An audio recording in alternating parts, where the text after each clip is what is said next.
Incident Commander series are brought to you by Kuhn Backers. Welcome to another episode of the Incident Commander series.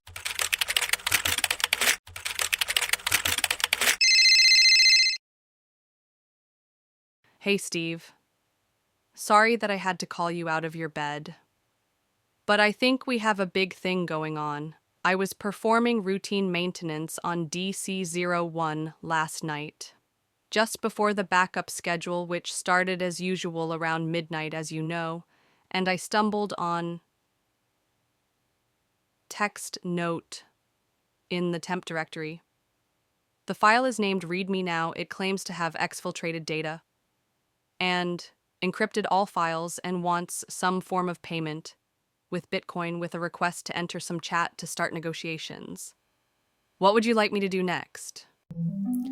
A ransomware note on the domain controller is every securities leader's nightmare.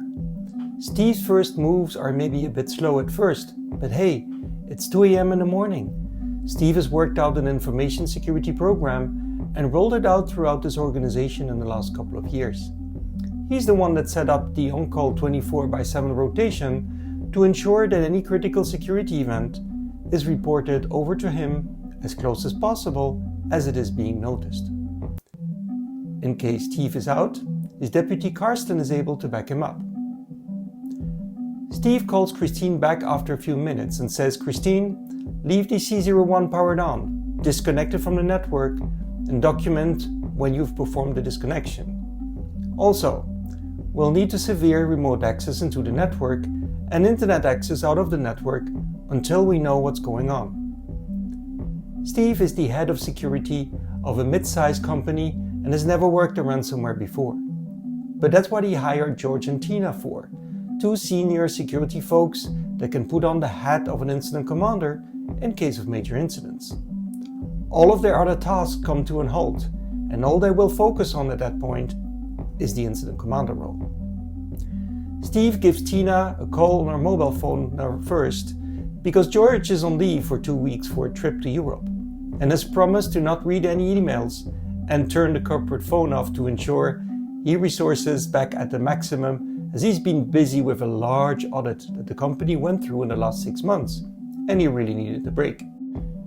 Tina picks up the phone, gets briefed by Steve and says to Steve, "Steve, don't worry, I got this, and we will get through this no matter what."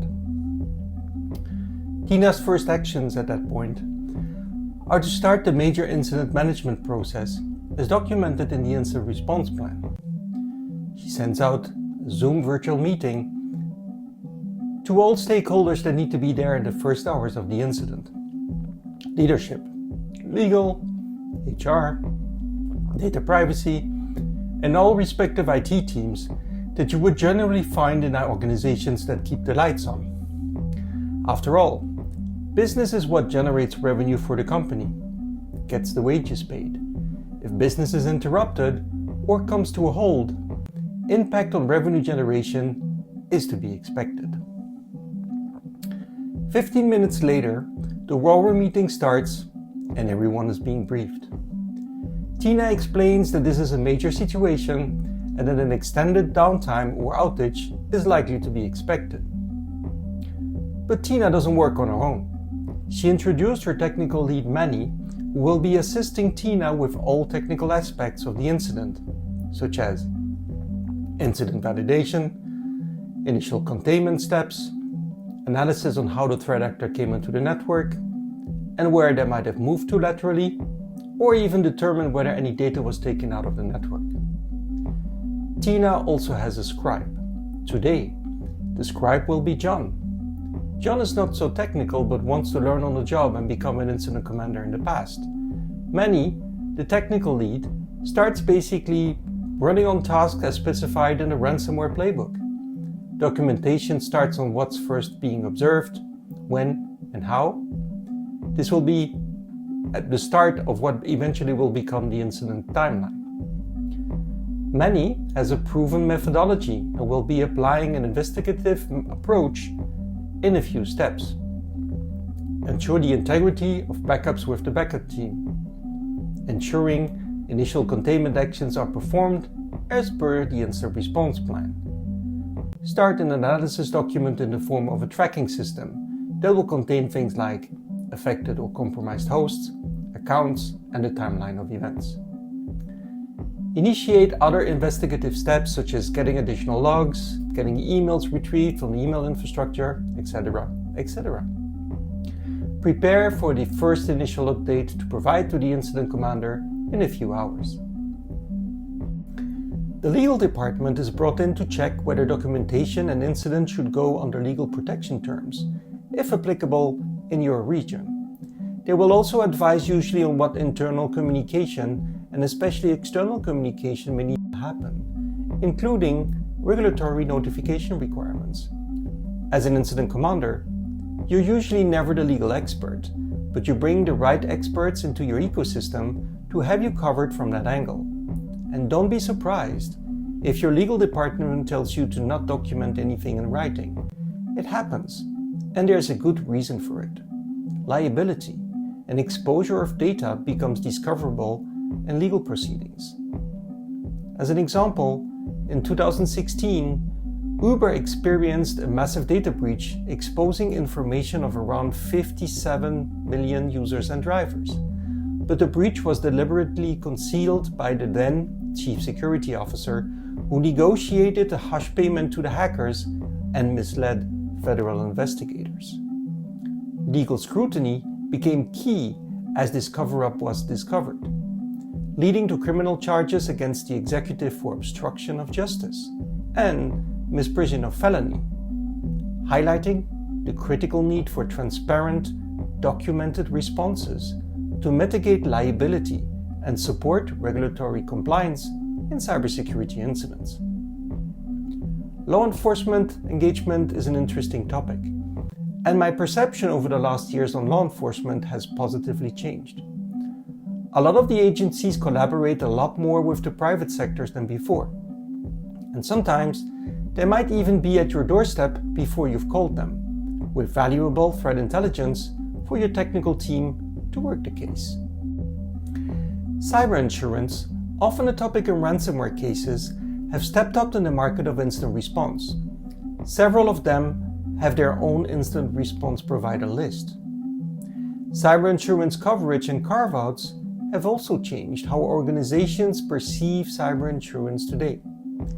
I've seen organizations not having insurance despite the risk and impacts of a ransomware attack, but I've also seen other organizations even buy in the option of betterment to be able to improve their infrastructure, because the risk levels due to the nature of their business is just too high for a CISO to bear.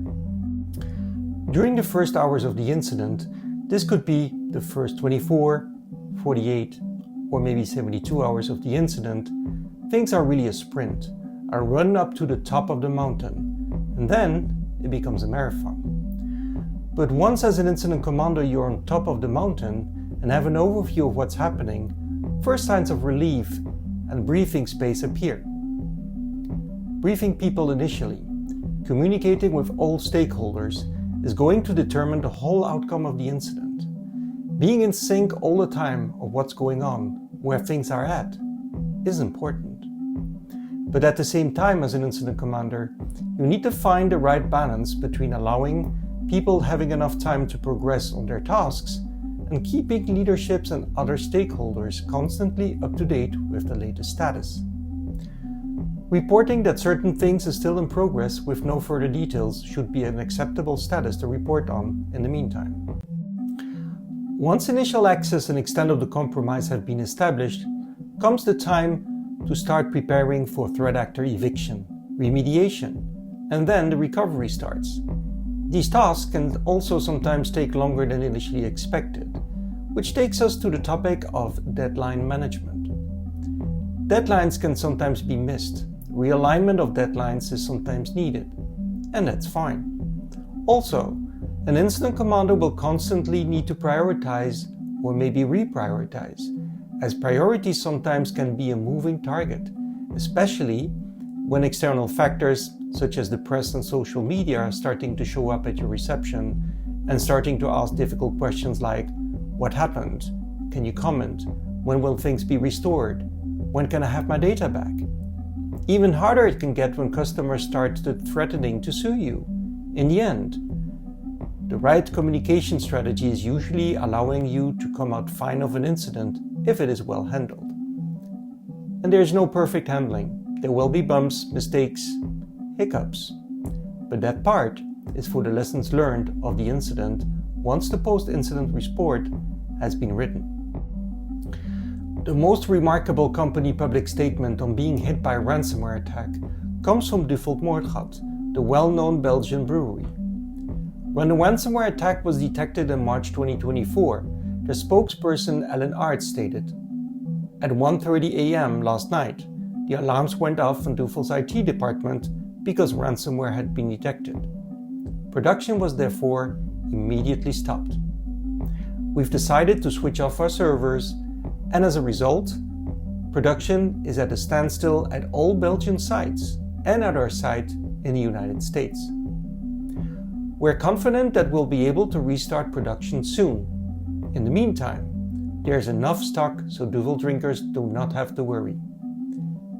The statement made by Duvel struck a balance between transparency about the disruption and reassurance about continuity and supply, reflecting confidence and calm in the face of an operational impact.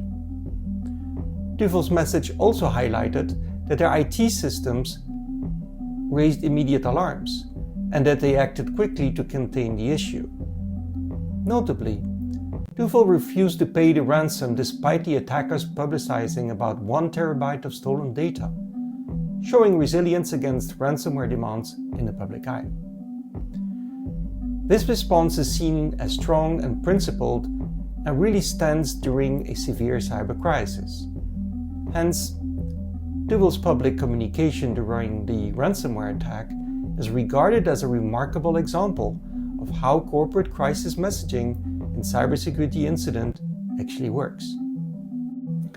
Steve's organization, as well as his business, survived fine.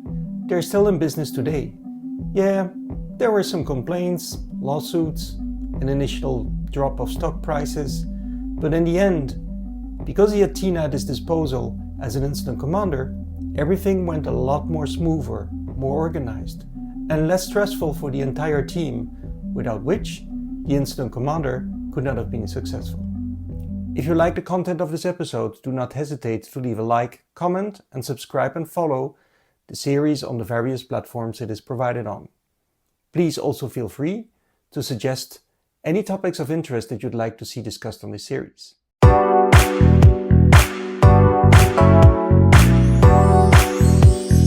The Incident Commander series are brought to you by Koen Backers.